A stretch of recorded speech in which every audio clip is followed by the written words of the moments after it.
abaduteze amatwi mwese turabasuhuje kaza muri iki kiganiro mutegurirwa na Vetelex fatanye urugaga rw'abanyabwenge b'abanyarwanda Thierry. None turi ku itariki ya 12 Gashyantare mwaka wa 2025 muri kumwe nanjye Ismail Bonegaba.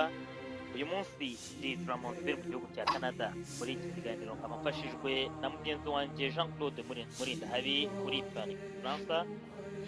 Jean Claude rero ndagusuhuje Ismail, ndasuhuza cyane abo turi kumwe muri iki kiganiro, kimwe n'abaduteze amatwi mwese ndabifuriza kumererwa neza. Reka nanjye nsuhuze abatumirwa bacu b'uyu munsi kandi mbahitaze François Munyabagisha turi kumwe hano nyine Montreal, Victor Manege Gakoko uri Montreal aho mu gihugu cya Canada, Emmanuel Stenga uri muri Leta Zunze Ubumwe za Amerika, naho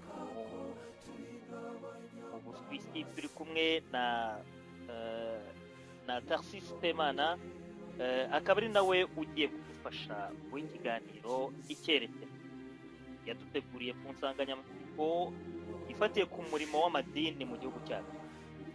Ariko rero nk'uko bisanzwe turatangira twumva amakuru twateguriwe na Jean Claude Murindahabi. Urakoze Ismail. Umuryango uharanira uburenganzira bw'ikiremwamuntu Human Rights Watch wasohoye raporo ku Rwanda aho ugaragaza ko uburenganzira bw'abanyarwanda baba bari mu gihugu ndetse n'abari hanze yacyo bubangamiwe, ugatanga n'ingero. Leta y'u Rwanda ihakana yivuye inyuma ko ngo nta kuri kubivugwa muri iyo raporo. Gahunda yari yemejwe n'amahanga yo kugaba ibitero kuri FDLR imaze kuba agateranzamba. Loni yatangaje ko itazongera gufasha ingabo za Repubulika Iharanira Demokarasi ya Kongo zari zavuze ko ziyemeje icyo gikorwa cyo kurwanya uwo mutwe w'abanyarwanda, nubwo kuva aho babivugiye nta gikorwa gifatika bagaragaje. Kongo yari imaze iminsi ivuze ko nta ruhusa rwo kugaba ibitero ku butaka bwayihaye MONUSCO ngo kuko ubwayo izabyikorera. Mu Rwanda, ikigo cy'igihugu gishinzwe imisoro n'amahoro Rwanda Revenue Authority kiyegereje abahagarariye amadini ngo kuko bahura n'abanyarwanda benshi. Ngo rero abo banyamadini barasabwa gushishikariza abayoboke bayo gusora ku bwinshi. Urakoze cyane Jean. Ku bintu birebana n'iki cyegeranyo cyakozwe na Human Rights Watch, bigaragara yuko leta y'u Rwanda itabivugaho, itabyakiriye hari neza. Ni iyihe nshamake yacyo waduha? Nk'uko mubizi, buri mwaka Human Rights Watch, umuryango uharanira uburenganzira bw'ikiremwamuntu ufite icyicaro i New York muri Leta Zunze Ubumwe za Amerika, ukora raporo mu bihugu binyuranye. Nk'uko bigaragara muri raporo iheruka gusohoka ku Rwanda, ruravugwaho kwitwara nabi, rufite amanota mabi kuko ngo rutubahiriza uburenganzira bwa muntu. Mu ngero zitangwa hari ugufunga abantu ku buryo butubahirije amategeko. Ibi ni nko kubafungwa bakamara iminsi n'iminsi bataragezwa imbere y'inzego zibishinzwe ngo biregure. Ngo hakaba no kuba bamwe bafungirwa ahantu hatazwi. Aha batanga urugero rw'ukuntu nka Kizito Mihigo yabanje gufungwa iminsi irenza iyo amategeko yemera, nta wuzi iyo afungiye. Bongera kwibutsa ko mu Rwanda hakiri imfungwa za politiki, bagatanga urugero rwa Victoire Ingabire Umuhoza, Sylvain Sibomana, Deo Mushayidi n'abandi. Human Rights Watch yongera kwerekana ko hari abantu baburirwa irengero, abandi bakicwa kandi bigahera ntihaboneke inkozi z'ibibi. Hano batanga urugero nka André Rwisereka Kagwa wahotowe mu mwaka w'2010, na n'ubu hakaba hataragaragajwe ababigizemo uruhare. Uretse n'abanyarwanda bagirirwa nabi bari imbere mu gihugu, Human Rights Watch inerekana ko n'abanyarwanda bahungiye hanze bahigwa. Batanga urugero nko kwihotorwa rya Colonel Patrick Karegeya wiciwe muri Afurika y'Epfo umwaka ushize. Bati Perezida Paul Kagame yashushe nk'ubyigamba ubwo yivugiraga imbere y'abantu kugambanira igihugu azabiryozwa. Human Rights Watch inavuga ku kibazo cy'iyicwa rubozo ngo cyagaragaye nko kuri ba Lieutenant Joel Mutabazi n'abafunganye nabo bavugiye imbere y'urukiko ko barikorewe ngo bemere ibyo batakoze. Iyi raporo inavuga ku ifunga rya Colonel Tom Byabagamba na General Frank Rusagara ngo bashinjwe ibyaha byo guhungabanya umutekano w'igihugu, ngo nyamara bashobora kuba bakekerwa gusa kuvugana n'abantu bo muri RNC. Ni raporo yongera kwerekana ko nta bwisanzure mu bitekerezo biri mu Rwanda. Iyi raporo isoza igaragaza ko na Maina Kayiya, intumwa yihariye ya Loni, yagaragaje ko uburenganzira bwa muntu bubangamiwe, ndetse iyi raporo ikanongeraho ko na Minisiteri y'Ububanyi n'Amahanga ya Leta Zunze Ubumwe za Amerika ikaba yaragiye yerekana ko ifite impungenge kuri iki kibazo. Leta y'u Rwanda ihakana yivuye inyuma ibivugwa muri iyi raporo. Minisitiri Johnson Businge akanongeraho ko ngo Human Rights Watch yagombaga kubanza kubereka iyo raporo mbere y'uko isohoka ngo bakagira icyo bayivugaho. Tukivuga ku burenganzira bw'ikiremwamuntu rero, tubabwire ko amakuru tubona cyangwa se ayo twumva n'ayo dusoma ku bijyanye n'urupfu rwa Assinapol Rwigara, bigaragara ko hari abanyarwanda batari bake bakemanze uburyo urupfu rwe rwatangajwe, bagakemanga niba mu by'ukuri ari impanuka cyangwa se niba mu by'ukuri cyaba ari igikorwa cyari kigambiriwe. Ismail, urakoze cyane Jean Claude. Ese nk'iki cyegeranyo cyakozwe kuri uyu mwaka umwaka ushize wa 2014, ese abantu bashobora kugiheraho bakagira bati u Rwanda se ruri mu nzira yerekeza ku kubahiriza uburenganzira bw'ikiremwamuntu cyangwa rukataje mu kubuhonyora?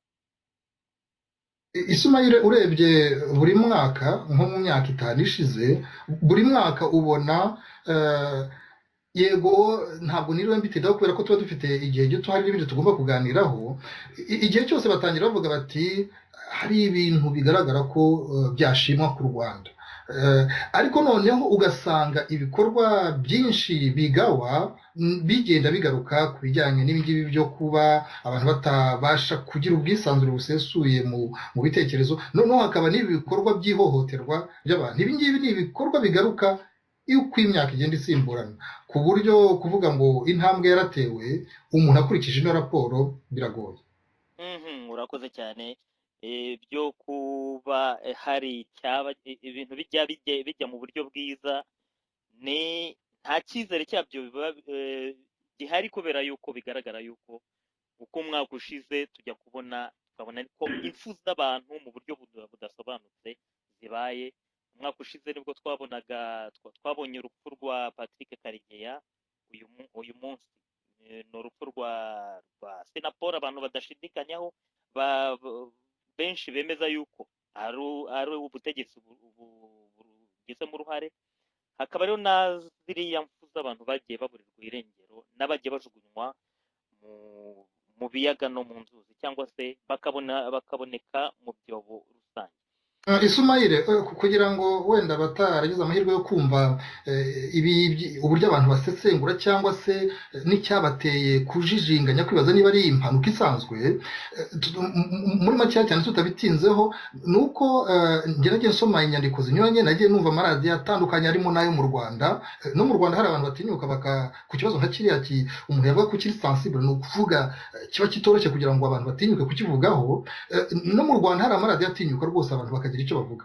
Icyo bibaza rero ni iki muri make, nuko bavuga bati babanje kuvuga ko imodoka nyakwigendera Assinapol Rwigara yari arimo, ko yari irimo abantu 3 kandi bose bitavye Imana. Nuko bukeye bwabo baravuga bati reka da, hari harimo umuntu umwe, kandi mu by'ukuri umunsi ikitwa impanuka kiba polisi yarahageze bwa mbere. Noneho bakongera bakanibaza batese ko uyu mugabo yarasanzwe asa nkaho afitanye ibibazo n'ubutegetsi, aho ntiyaba azize kuba mu by'ukuri yari afitanye ibyo bibazo n'ubutegetsi. Yari amaze no gutsindira imanza, yari arimo aburana, yari amaze gutsindiramo miliyoni nyinshi cyane, hafi miliyari yari amaze gutsindira kubera urubanza yari afitanye na leta cyangwa se akarere ka Nyarugenge ku bijyanye n'ikibanza cye yaburanaga. Hanyuma iyo witegereje rero mpanuka, hari n'abandi bavuga bati ntabwo ibi bintu bisobanutse. iyi kamyo imeze nk'aho yaje isanga iyi modoka ihagaze aha. Ukabona ko abantu babishidikanyaho kuko bavuga bati n'ikimenyimenyi iyi modoka iyi kamyo yaje ikubita urubavu umuntu atari arimo. Bati ibyo byose baba bajijinganya kubera iki? Kubera yuko na polisi ubwo yavugira abantu benshi bagize urujijo koko ko n'uburyo ngo polisi yagiye isubiza igashaka guhishahisha ntivuge umwirondoro w'uwo mushoferi cyangwa se ivuge nyiri iyo modoka, kandi bakabaza batese ko iyo muntu afatanwa urumogi cyangwa se arukekwaho bahita baduhamagara bakamwerekana. Kuki bashaka kugirira ibanga umuntu wishe Rwigara? Byose rero ibyo uvuga nibyo Ismail, kubera ko baravugaga abaturage baravuga bati n'abandi basanzwe bakurikirana bati igihe cyose iyo habaye impanuka mu Rwanda bahita bavuga plaque z'imodoka, bavuga n'umushoferi, kubera ko impanuka ubundi n'ibyago. Noneho bakanongeraho bati bishoboka bite yuko polisi yagiye kuri mikoro z'abanyamakuru ikavuga ngo wa muntu amaze gushira impungenge yageze aho araza aracyafite impungenge turacyabyigaho. Mbese ukabona ko abantu babyibajijeho. Urumva rero bateje n'abantu urujijo ku buryo abantu bibaza batese n'impanuka cyangwa ibintu bisa nkaho byarimo ubwicanyi nyine bwagambiriwe. Ngibyo uko abantu babibona uko, ariko ngira ngo wenda uko iminsi zigira imbere hari n'andi makuru arenze ayo kwibaza gutyo ashobora kuzaboneka.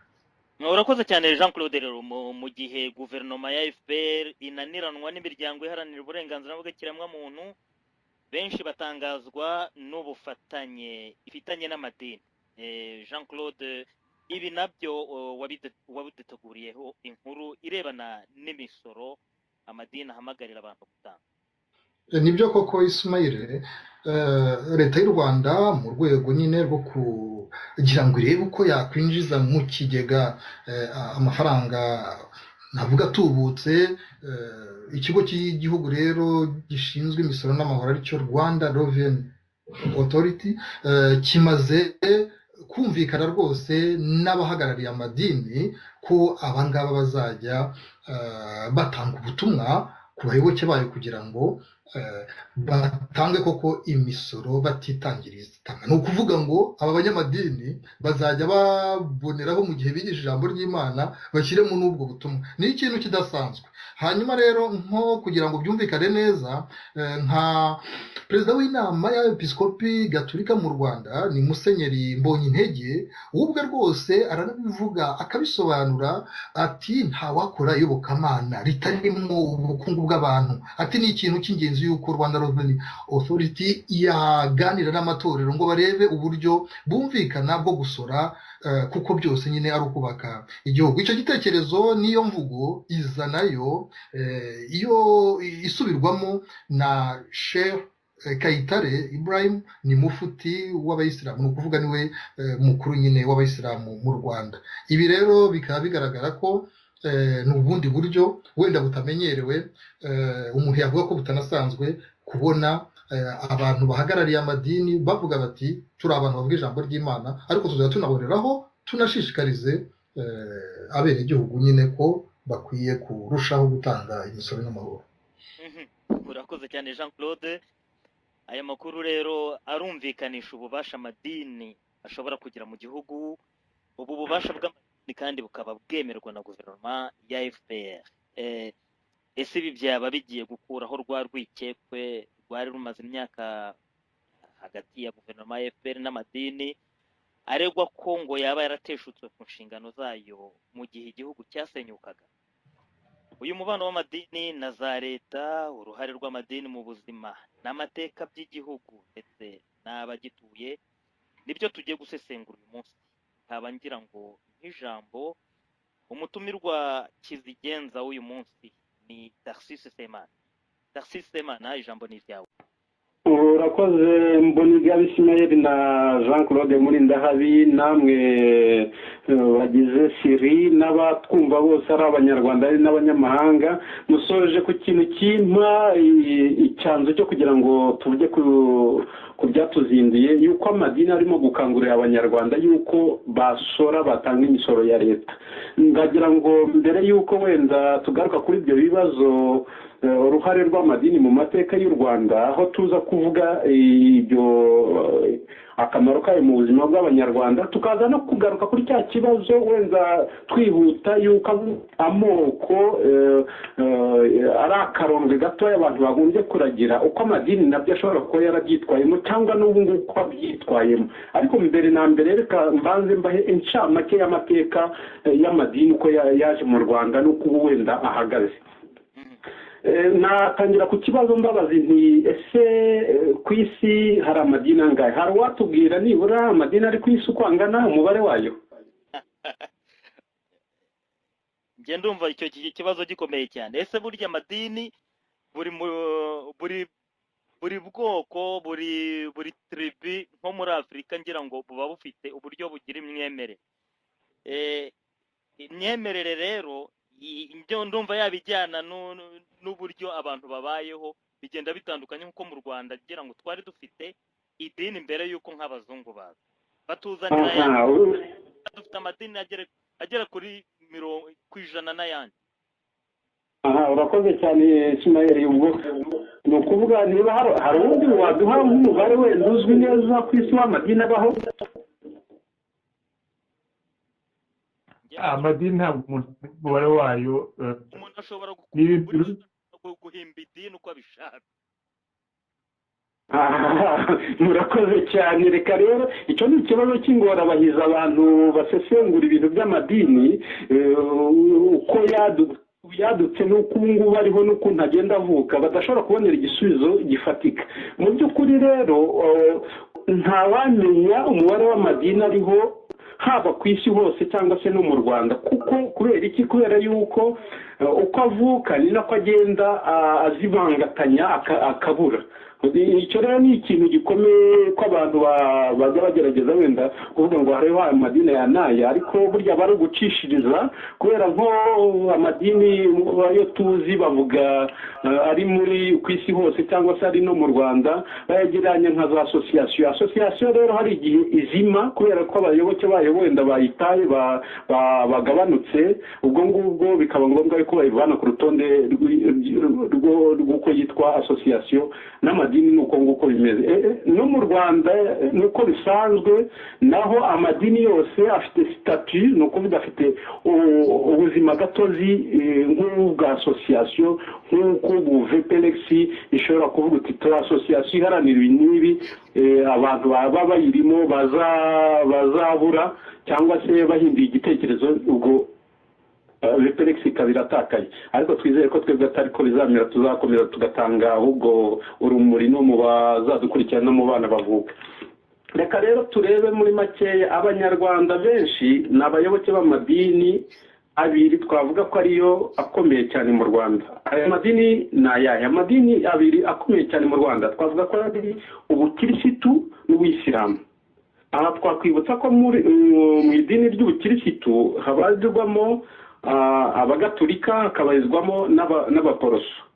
Ni ukuvuga abagatolika rero bafashe iyo nyito y'ubugatolika kubera amahame yagiye atsindagirwa na za konsili zatandukanye, konsili de Nice, konsili de Constantinople, aho ayo mahame yari ashingiye kwerekana ko ari idini ntatsimburwa ribereye abandi ikimenyetso ku isi hose. Niyo mpamvu baryise ngo gatolika, ni ukuvuga universel. Bihaye inshingano yo kuvuga ngo andi madini ariho ntago afite iyo nshingano yo kwerekana yuko akusanya abantu b'isi yose. Twebwe rero abagatolika, abemeye kirisitu, twiyemeje kwerekana yuko dukusanya abantu bose.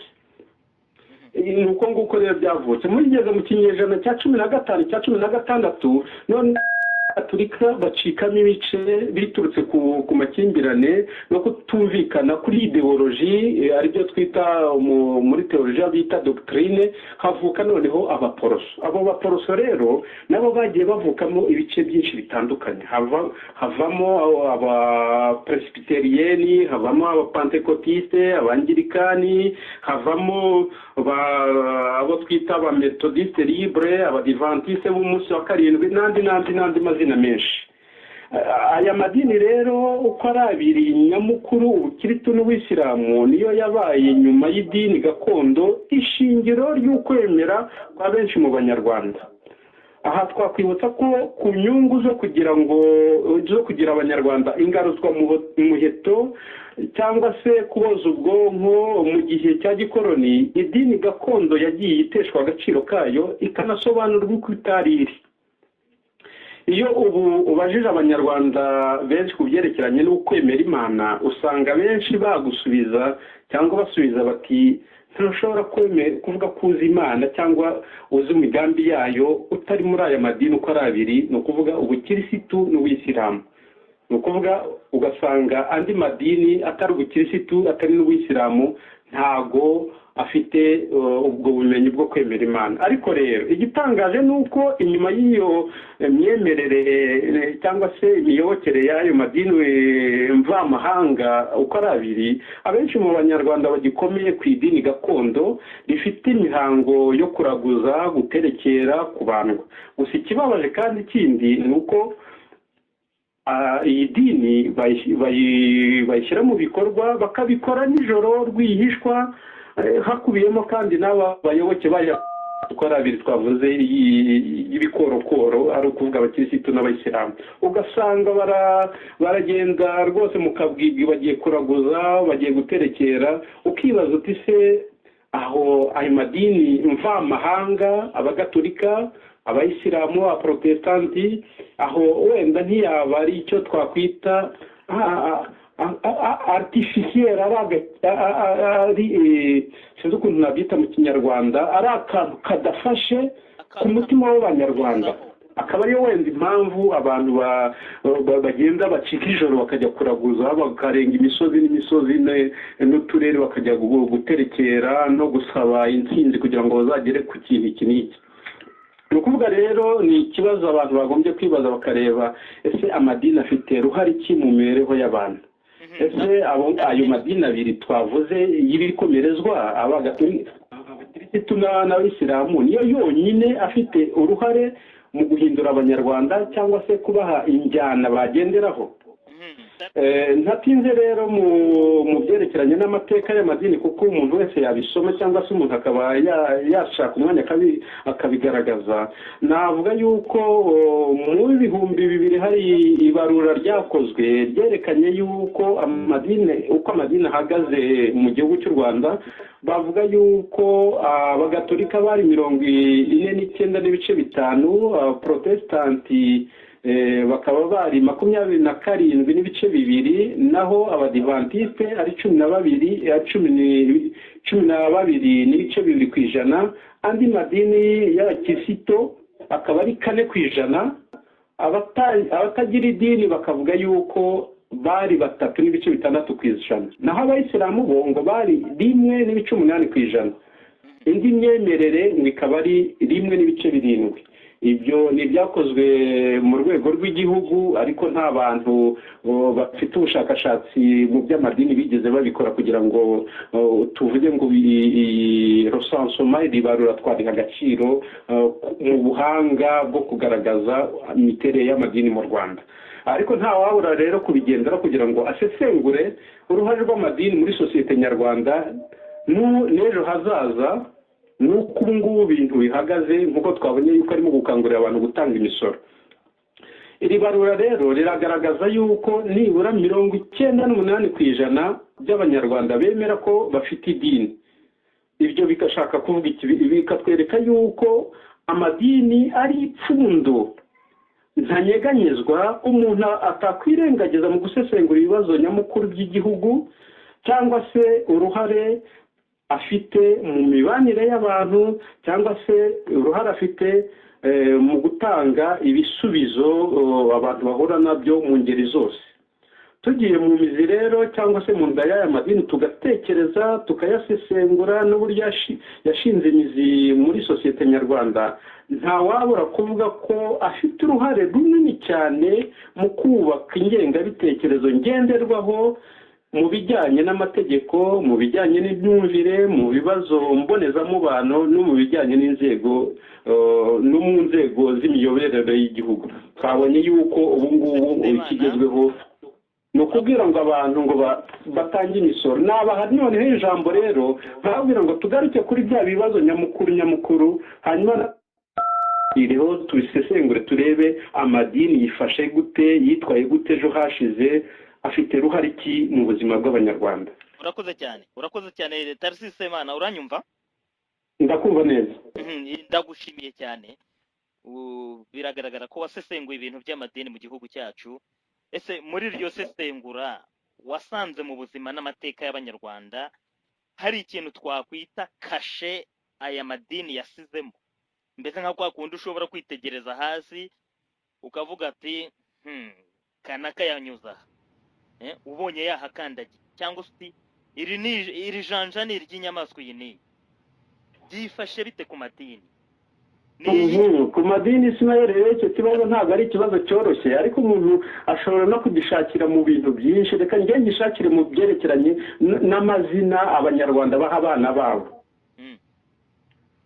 Mu muzi witwa wahoze ari umuyobozi w'igihugu wo Kagame yasimbuye yitwaga nde? Bizimungu. Yitwaga Bizimungu. Urakoze cyane. Nkeka yuko rero iyo kashe ya Bizimungu ntabwo ari izina ry'ikinyarwanda risanzwe, ni izina ryaje riturutse ku idini. Abanyarwanda bamaze guhinduka bakurikira abagatolika, baravanyeho ijambo Imana ngo kuko ryavugaga nabi, baryitiranyaga n'imandwa, baravuga bati noneho tuzanye Mungu. Muri icyo gihe rero nibwo muri za 30 kugeza muri za 60 nibwo abanyarwanda batangiye kwita abana babo Twagiramungu, Bizimungu n'andi mazina nk'ayo ngayo, cyangwa se bakabita Twagira Mariya babihereye kuri Bikira Mariya, kuri spiritualité mariale. Ubu ngubu basigaye babita Nduwayezu. Iyo ni kashe rero muri zimwe muri kashe twavuga yuko ayo madini yazanye. Hari noneho tugiye mu andi madini atari aya gikristo, tuvuge noneho Isilamu. Ubu ngubu amazina menshi abayisilamu bafata ayo ngayo y'ikinyarwanda ashobora kuba yarazanywe n'abakristo, bakongeraho Allah, bakongeraho Abdallah. Nkeka yuko Ismail harya mbere wari ufite akazina, nkeka yuko witwaga Isidori. Nibyo rwose. Ubu ngubu witwa Ismail nkeka yuko ari iry'idini, ni iry'irihe dini? Islam. Urakoze cyane. Na Tarcisse ni iry'igikristo. Ni ukuvuga rero izo ni zimwe muri kashe twavuga, ariko rero ntawazirondora muri makeya. Dushobora no kujya mu by'amategeko tukerekana yuko hari kashe irimo, tukajya mu by'ubuvuzi tukerekana kashe irimo, hose dushobora gusangamo kashe. Gusubiza ijambo noneho wenda ukambaza ibindi kugira ngo icyo kibazo tugikemure, tugihere ku ruhande n'abatumirwa bacu n'abo tuganira nabo bakunganira bagira icyo babivugaho. Kashe yaba ari yuko abantu bafite amazina gusa akomoka kuri bariya abanyamahanga batuzaniye amazina mashya birebana n'ubuzima bwa buri munsi. Nta hantu abantu bashobora kuvuga bati ariko idini rifite icyo ritumariye cyangwa se ryatumariye.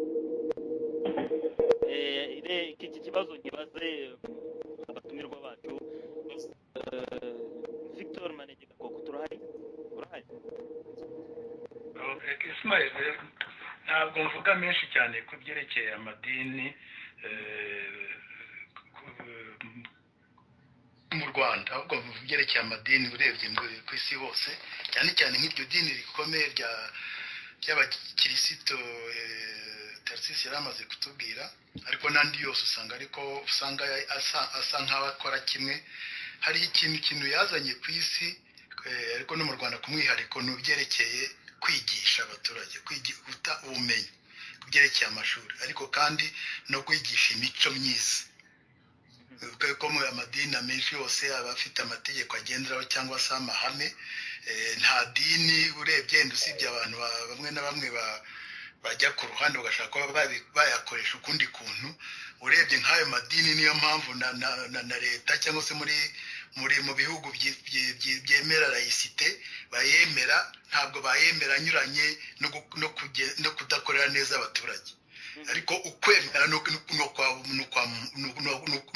kwa buri muntu yewe rero icyo nasurinya cyangwa se niki murabona amashuri menshi yo mu Rwanda menshi ni Kiliziya Gatolika yazanye hakurikiraho Protestanti noneho muzi ko n'abayisilamu bageze nabo bazana amashuri numva icyo ngicyo ari intambwe nziza umuntu yavuga ni kashe rwose n'ibyo byose byo no mu buvuzi bw'amadini yagiye ajyamo ubwo ni ibintu umuntu yavuga ko ari byiza kandi yanashimangira ko byakomeza ubwo rero naho ijambo abandi bagakomezerezaho. Urakoze Victor, iyo ni kashe rwose idashidikanywaho bigaragarira abantu bose cyane cyane nk'abageze mu mashuri benshi mu Rwanda bisa naho ibirenze 50% bishobora kuba baranyuze mu Imana aho ngaho rero ni ukurera roho ni ukurera ubwenge by'abanyarwanda ariko hari ahantu abantu bibaza niba ukwemera kw'abanyarwanda koko ari ikintu gikomeye muri bo ukwemera mu gufata mute guhagaze gute muri iki gihe nagira ngo mbaze Emmanuel Senga iki kibazo cyangwa se abanyarwanda imyemerere y'abanyarwanda n'agaciro baha Imana mu buzima bwabo bwa buri munsi bimeze bite? Ismail rero reka wenda kugira ngo icyo kibazo nkigarukeho wenda abone uko akomeza ayo madini ntabwo yazanye ukwemera gushyashya mu banyarwanda ahubwo yazanye icyo twakwita ingengabitekerezo y'iwabo y'imvamahanga kuko abanyarwanda buri gihe bemeraga Imana bakemera yuko nyuma y'ubu buzima hari ubundi buzima bakemera yuko igihe ukoze neza iyo neza izaguherekeza igasiga n'umurage mu busizi ni ukuvuga rero muri makeya nta kintu gishyashya bigeze batuzanira uretse kuvuga kuzana mu byerekeranye no kwemera uretse kuzana ngo tubigishije Yesu tubigishije Allah tubigishije Kirisito nibyo ngibyo by'iwabo ariko ugiye mu gusesengura ukwemera mu muzi usanga Imana abanyarwanda bemeraga ahubwo abazungu ntago bayubishe hari naho bageze i Nyanza umwami arababwira ati muje kutwigisha Imana ati muribeshye ahubwo musubiremo nzabumva ubundi twayimenye imbere yanyu nakunda ko nari nishatse kugira ngo ikiremo hanyuma none abandi bakomeze. Emmanuel ubwo nyine nagira ngo mubaze uko abona imyemerere y'abanyarwanda muri iki gihe. Emmanuel turi kumwe? Urakoze turi kumwe muranyumva? Turakumva neza komeza. Murakoze urakoze Ismail kuba ambaje iki kibazo kuko iyo urebye imyemerere y'abanyarwanda muri iki gihe usanga irafifitse kandi nkaba nkeka ko ikibitera ari cyo Semana yari amaze kuvuga ni ukubera ko imyemerere twazaniwe n'abazungu n'abogezabutumwa n'abakoloni ni imyemerere yaje ishaka guhanagura iyo abanyarwanda bari bafite kuva kera iyisimbuza iyabo mishyashya. Navuze ko ififitse ku buryo hari abambara umwambaro w'idini bakakubwira ko bemera Imana ariko mu by'ukuri nimugoroba bagakora ibindi. Ibyo rero bikaba bituruka nk'uko twabibonye uko Semana yabidusobanuriye mu kiganiro yaduhaye bikaba bituruka kuriya gusimbuza Imana y'imvamahanga yazanywe n'abogezabutumwa bakayisimbuza imyemerere abanyarwanda bari bafite. Abantu bakurikiyeho barabyemeye kubera ko batashobora kubihakana kuko bizanwa n'abazungu ariko mu by'ukuri imbere yabo umutima wabo ntabwo babyemeraga. Nicyo gituma babona bajya gusenga.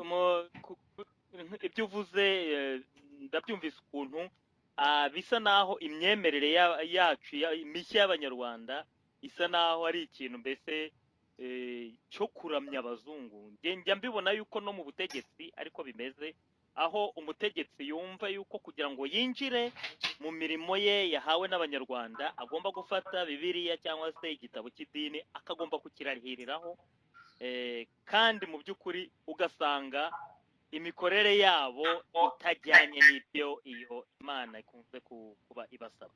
Sinzi Semana, hari ikintu wigeze ubivugaho cyangwa se ubisesengura ku byerekeye uburyo abategetsi bagendera ku mahame y'idini kugira ngo bagirane amasezerano n'abaturage?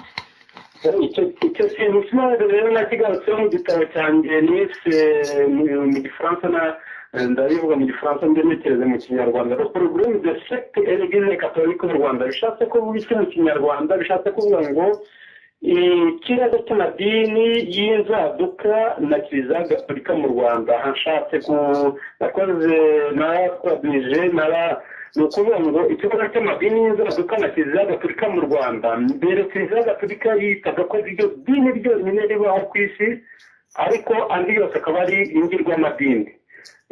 Ikibagiza yuko nabwo mu kinyejana cya gatatu cya kane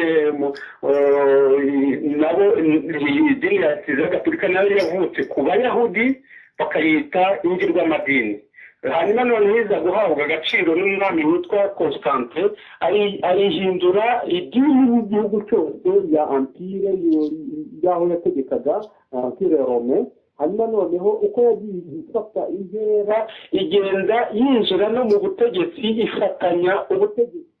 ifatanya no kuyobora abantu ku Mana. Nibyo byabaye rero no mu Rwanda, amadini akagenda aho kugira ngo akore umurimo wabo wo gukangurira abantu ibyerekeranye na roho, hanyuma akigira no muri politiki, akigira no mu bindi bigize. Tufate nk'urugero rwa Kimaragide Mbonyintege uvuga ati n'abashehe bakangurira abantu gutanga imisoro.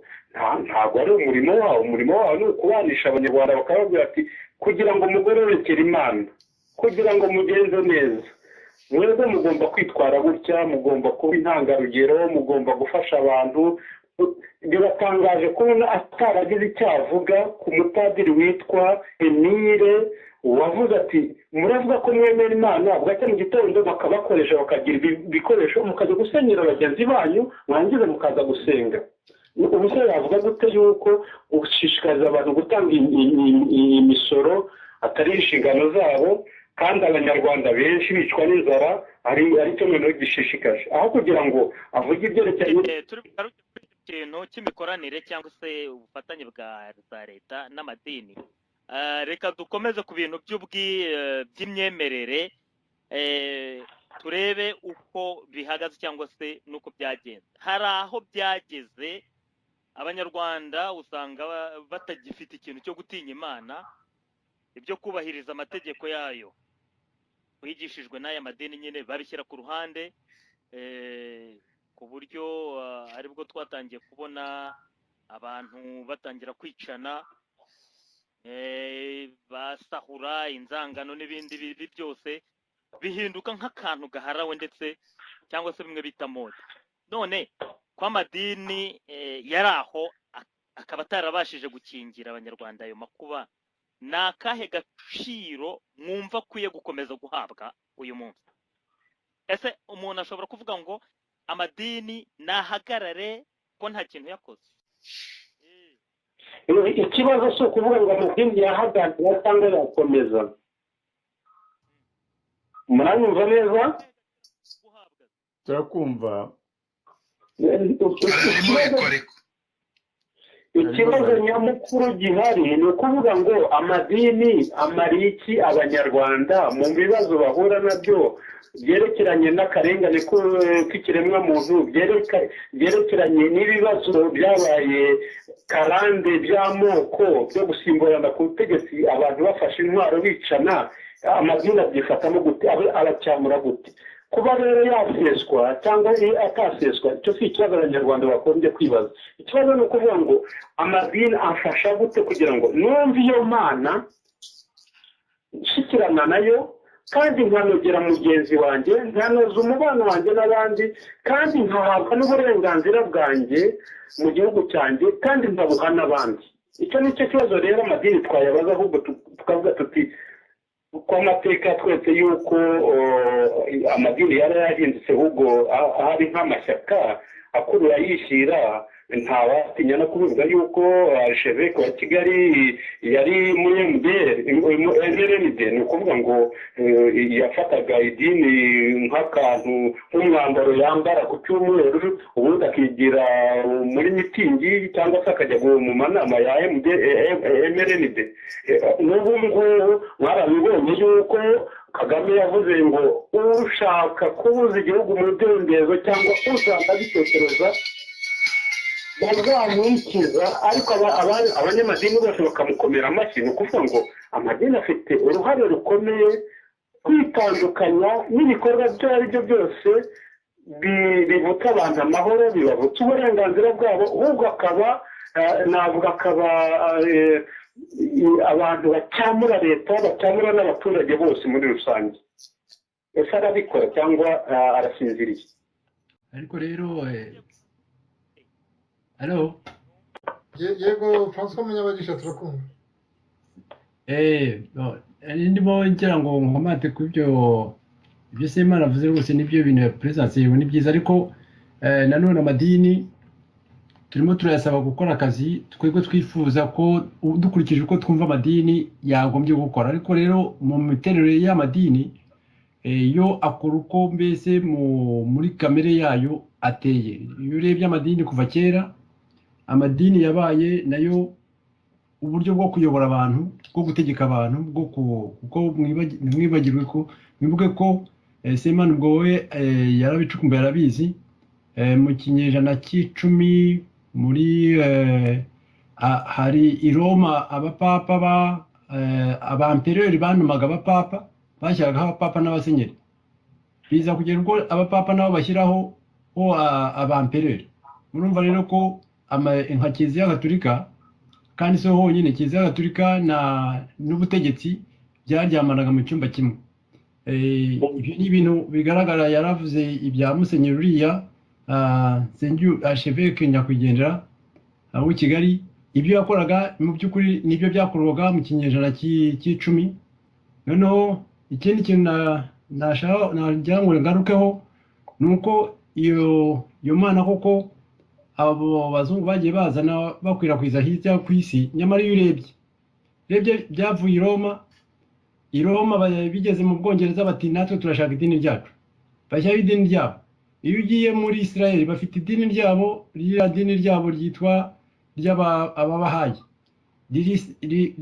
rifite icyicaro hariya n'idini bafite n'ariya ry'abajuifu, ariko hari n'irindi dini ry'abahayi naryo ryiri hariya muri Israel rivuga yuko bategereje kuzashyiraho guverinoma itegeka isi hano ku isi ishingiye hariya muri Israel. Abanyamerika bafite amadini yabo bashyizeho, bari abamorumo nabo ugasanga ni idini abantu bicara bagashyiraho idini ryabo bakarigenderaho, bakaryubakiraho sosiyete yabo.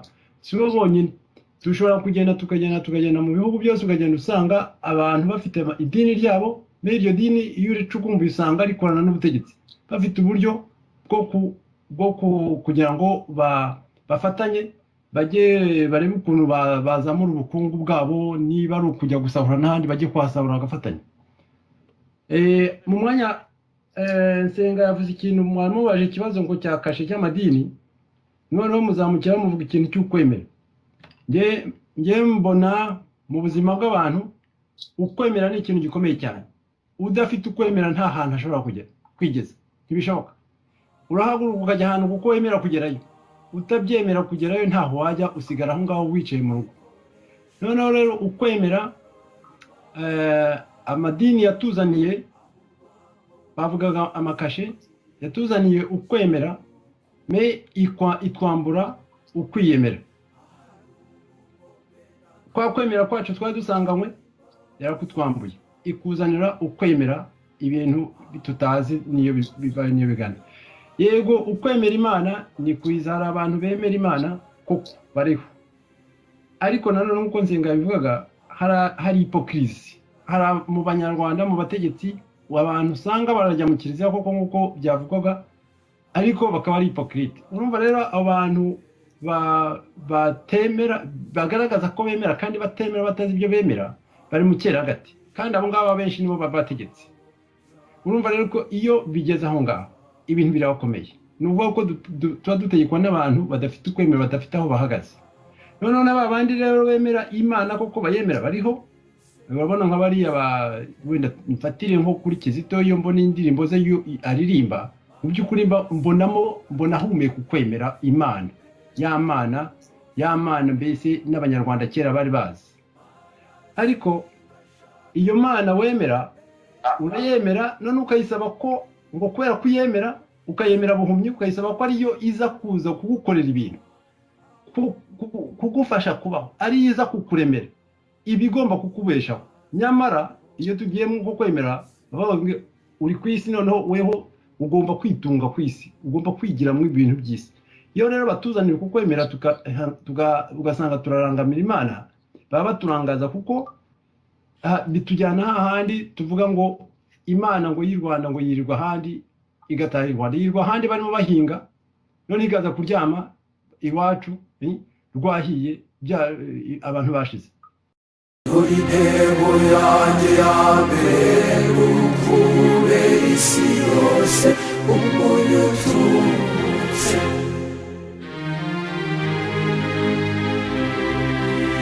zifashisha agahinda n'akababaro narize abandi ibyishimo.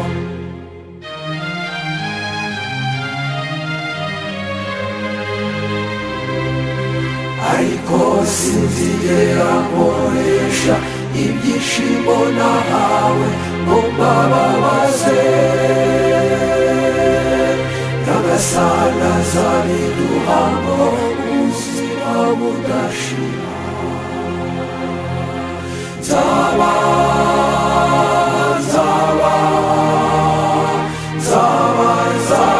igikoresho cy'amahoro y'Imana, aho urwango rwashinze ibirindiro kibe y'urukundo, ahari ubugome n'akababaro kibe y'imbabazi zawe, aho amakosa n'ibinyoma byateye amatako nzajyana y'ukuri, ahatuye abantu bashidikanya nzahamya ukwemera, ahaganje abantu bihebye nzaba umuhamya w'ukwizera, aho umwijima n'ibibi byawo byateye intebe nzahatunga urumuri, akababaro kanjye kazababyarira iseko ize kwitera urumbeza.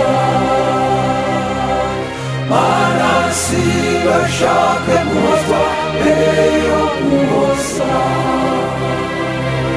Mana singashake kumva mbere yo kumva abandi, singashake gukundwa aho gukunda.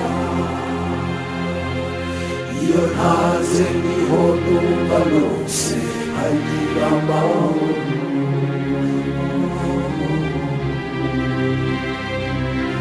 Iyo nibagiwe gatoya nibuka byinshi byawe bikampa kubaho, iyo mbabarira uwampemukiye nawe urambabarira Nyagasani. Mbese umuntu aramutse adapfa yakugeraho ate Mana umutegereje? Mbese umuntu aramutse adapfa yakugeraho ate Mana umutegereje? gupfa nta muntu byica bitubera irembo rigana mu ijuru nuko tukazuka nuko tukazuka nuko tukazuka